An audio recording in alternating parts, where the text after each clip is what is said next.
Hello guys, this is Radhika Murkya. In last two sessions, we have discussed what is business services and what is the difference between goods and services. Now in this session, we're gonna discuss the features of business services. Now first of all, do you guys know what is features? So I'll give you an example. Suppose मैंने आपको कहा कि मेरी कोई friend को आपको मेरे लिए पार्सल ले जाके देना है. अब आप बोलोगे मैम बट हमें कैसे पता चलेगा कि आपकी फ्रेंड कौन सी है, कैसी दिखती है. तो मैंने थोड़ा एक्सप्लेन किया कि she is tall, little dusky in colour, then she wears jackets and boots, right. तो नाउ यू नो कि उसकी पर्सनैलिटी कैसी है. अगर वहाँ पे 5 लड़कियां भी खड़ी होगी तो आप जाके पहचान सकते हो कि राधिका मैम की फ्रेंड कौन सी है. क्यों? क्योंकि मैंने आपको उसकी कुछ चीजें ऐसी बताई जिससे आइडेंटिफाई करना इजी हो गया कि which one will be my friend, right. तो ये जो चीजें मैंने बताई कि वो टॉल है, बूट्स पहनती है, ये सारी चीजों को हम क्या बोलेंगे? फीचर्स, जो उसको आइडेंटिफाई कर रहे हैं, राइट. अब फीचर्स अच्छे भी हो सकते हैं और बुरे भी हो सकते हैं. Features can be good and they can be bad also. अब मैंने ऐसे कहा कि हाँ भाई पर वो रूड भी बहुत है, ठीक है. तो मतलब अगर आप थोड़ा भी लेट जाओगे तो वो आप पे भड़क भी सकती है. तो ये जो मैंने उसका एक बैड हैबिट बताया, तो does it count as a feature? Yes, it does count as a features. तो now you are getting it कि what are features. Features can be good, features can be bad. Features helps us to identify कि ये चीज वही है या कुछ और है, राइट. मतलब अगर मैं कह रही हूँ कि वो टॉल है और आप अगर किसी शॉर्ट लड़की के पास जा रहे हो तो definitely she is not my friend ना, क्योंकि मैंने जो आइडेंटिफिकेशन में बताया था कि वो टॉल है तो इसका मतलब वो टॉल होगी, वही उसका आइडेंटिफिकेशन रिमार्क है, राइट. तो now you are getting it what are features. Features आपको आइडेंटिफाई करने में मदद करते हैं कि ये चीज वही है या कोई और है, या हम कंफ्यूज हो रहे हैं, right. So now first of all we're going to discuss the features of business services. The first feature of business services is intangibility. Intangibility मतलब ऐसी चीजें जिसे आप देख नहीं सकते, जिसे आप छू नहीं सकते, right? Product which are can't be seen or can't be touched. They can only be experienced by the buyer or the receiver of product. जो इंसान वो प्रोडक्ट रिसीव कर रहा है, जो उसको बाय कर रहा है, बस वही उसको एक्सपीरियंस कर सकता है.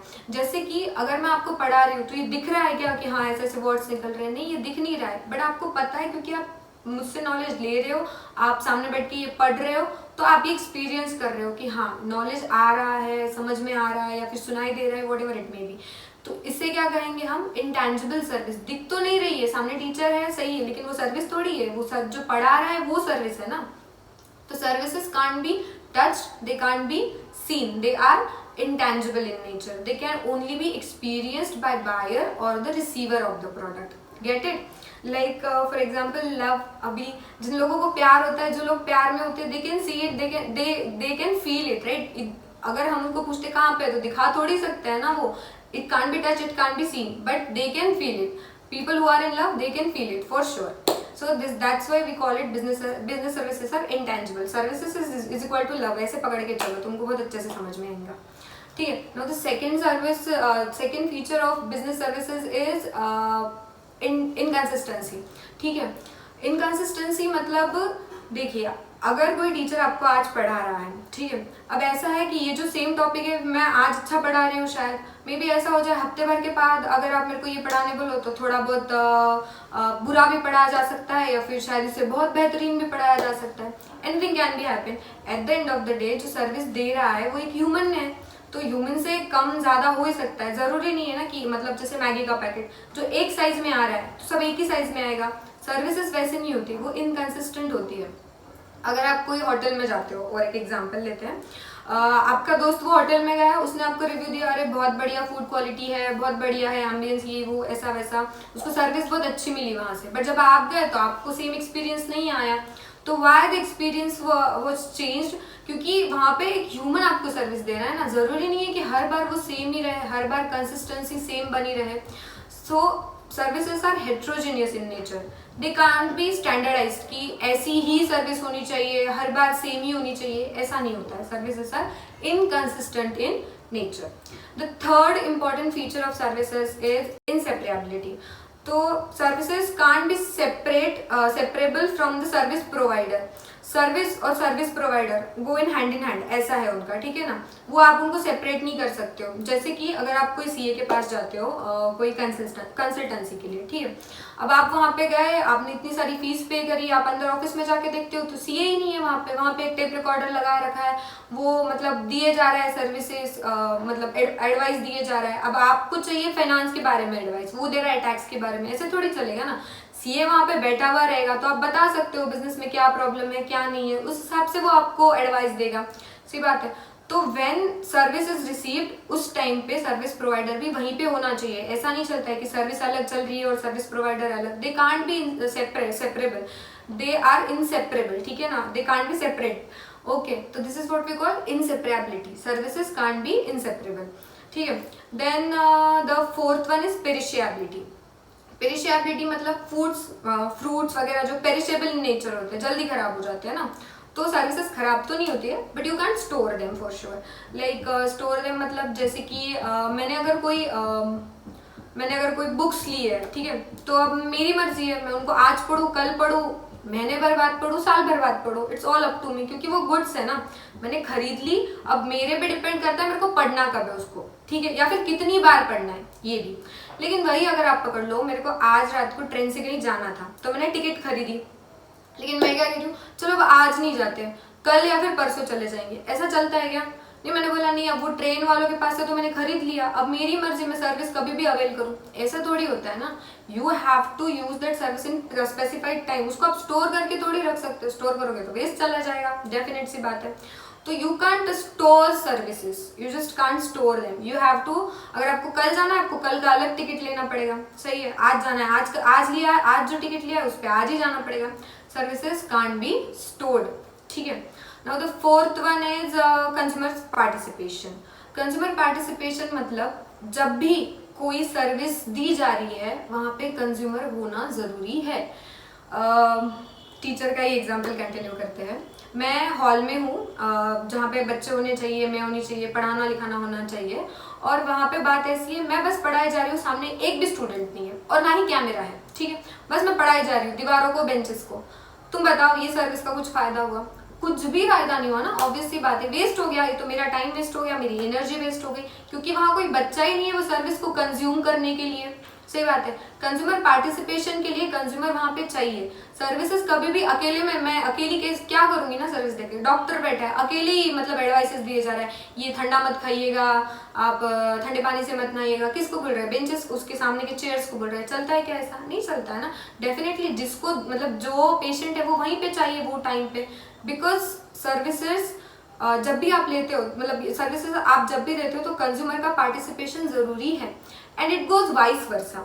अगर स्टूडेंट क्लास में आके बैठा है, टीचर नहीं है, बस ब्लैक बोर्ड को ताड़े जा रहा है, जमेगा क्या? नहीं ना। स्टूडेंट को भी अगर सर्विस लेनी है तो वहां पे जो सर्विस प्रोवाइडर है उसका पार्टिसिपेशन लगेगा, तभी सर्विस अच्छे से ट्रांसफर होगी, सही है ना। डॉक्टर के भी केस में पेशेंट वहां पे जाके बैठा, बट डॉक्टर ही नहीं है, क्या फायदा ना। डॉक्टर भी होना चाहिए कंज्यूम करने के लिए, पेशेंट भी होना चाहिए वो सर्विस कंज्यूम करने के लिए। जब दोनों रहेंगे तभी वो सर्विस अच्छे से क्या होगी, प्रोवाइड होगी, ठीक है। तो इसको क्या बोलते हैं, कंज्यूमर पार्टिसिपेशन। जब कंज्यूमर का भी पार्टिसिपेशन रहेगा तब वो सर्विस अच्छे से प्रोवाइड होगी। And the last one is non transferability. Services can't be transferred, always remember that कि सर्विसेज कांट बी ट्रांसफर्ड, ठीक है। मैं डॉक्टर हूँ सपोज, एंड मैंने काफ़ी सालों तक अपनी प्रैक्टिस चलाई, and now I want to retire from the service. अब मेरा बेटा है सपोज, और उसकी पढ़ाई लिखाई हुई है इंजीनियरिंग। अब मैं उसको बोलती हूँ कि हाँ बेटा कल से तू आके बैठ जाना क्लिनिक में, हो सकता है? मैंने बोला आज से मेरी डॉक्टरी तेरी, हो सकता है? नहीं, आपको उसको वो पढ़ना पड़ेगा, तभी मैं मेरी सर्विसेज उसको ऐसे ट्रांसफर नहीं कर सकती, और ना ही वो ले सकता है, राइट? ऐसे नहीं होता है, services can't be transferred. Property के केस में ऐसा हो सकता है ना, मेरी इतनी जमीन थी, मैंने बेटे के नाम पे कर दी, चली गई, गुड्स है वो चले गए, बट सर्विसेज नहीं हो सकते, सर्विसेज आर नॉन ट्रांसफरेबल। इसका और एक एग्जांपल ऐसा पकड़ सकते हैं, सपोज मैं किसी होटल की मालिक हूँ, ठीक है, और आप मेरे पास एक दिन के स्टे के लिए आए और आपने 2 रूम्स ली, ठीक है, आपने 2 रूम्स ली। अब आप रूम में जाते ही बोल रहे हो यार ये दीवार मतलब मजा नहीं आ रहा दीवार की वजह से, इसको तोड़ देते हैं, ठीक है, थोड़ा दोनों रूम को ज्वाइन कर लेते हैं, बड़ी रूम बन जाएगी, चलेगा क्या ऐसा? मैं आपको करने दूंगी क्या ऐसा? ऑब्वियसली नहीं करने दूंगी, क्योंकि मैंने आपको सर्विस प्रोवाइड की है, उसकी ओनरशिप नहीं ट्रांसफर की है मैंने आपको। सही बात है, बस आपको एक रात का स्टे करने दिया है वहां पे, आप उसके साथ कुछ भी बेच देंगे, तोड़फोड़ कर देंगे, ऐसा चलता है क्या? नहीं चलता है। मैंने बस आपको ट्रांसफर की है सर्विस उस दिन के लिए, उसकी ओनरशिप ट्रांसफर नहीं करी है। तो इसको कहते हैं नॉन ट्रांसफरेबिलिटी ऑफ सर्विसेज। ठीक है, सर्विसेज कांट बी ट्रांसफर। तो हमने 6 फीचर्स देखे सर्विसेज के। मैं क्विक रिवीजन आपको करा देती हूँ ताकि आपको अच्छे से समझ में आ जाए। पहला हमने देखा कि intangibility, services can't be touched and seened. ठीक है, आप उनको छू भी नहीं सकते, आप उनको देख भी नहीं सकते, they are intangible in nature. Second is inconsistency, services human provide कर रहा है, तो जरूरी नहीं है कि हर बार सर्विसेज सेम मिले, कभी अच्छी भी मिल सकती है, कभी बुरी भी मिल सकती है, बेहतरीन हो सकती है, कभी एवं ही हो सकती है। ठीक है ना। थर्ड हमने पढ़ा इनसेपरेबिलिटी, सर्विस प्रोवाइडर और सर्विस ये दोनों चीजें अलग अलग नहीं होती है, ये साथ में ही चलेगी। सर्विस प्रोवाइडर रहेगा तभी सर्विस प्रोवाइड होगी। ठीक है, तो दैट इज इनसेपरेबिलिटी। फिर उसके बाद हमने देखा पेरिशेबिलिटी। पेरिशेबिलिटी मतलब क्या? आप स्टोर नहीं कर सकते हो सर्विसेज को। ठीक है, मतलब ट्रेन का टिकट आज लिया आज ही ट्रैवल करो, you can't store that. Fourth is consumer participation, अगर आप कोई सर्विस लेने जा रहे हो तो वहां पे जो सर्विस देने वाला है वो भी रहना चाहिए और आप भी वहां पे रहने चाहिए, दोनों लोग रहेंगे तभी सर्विस क्या होगी? अच्छे से प्रोवाइड होगी। देन लास्ट वन जो हमने देखा वो है नॉन ट्रांसफरेबिलिटी, आप सर्विसेज को ट्रांसफर नहीं कर सकते हो। ठीक है, सर्विसेज ट्रांसफर नहीं होती है। और एक बार मैं आपको 6 के 6 पॉइंट्स बताती हूँ। Intangibility, inconsistency, inseparability, perishable in nature, consumer participation and last one is non transferability. I hope आपको 6 के 6 फीचर्स थोड़े बहुत समझ में आए होंगे। So that's it for the lecture. Thank you.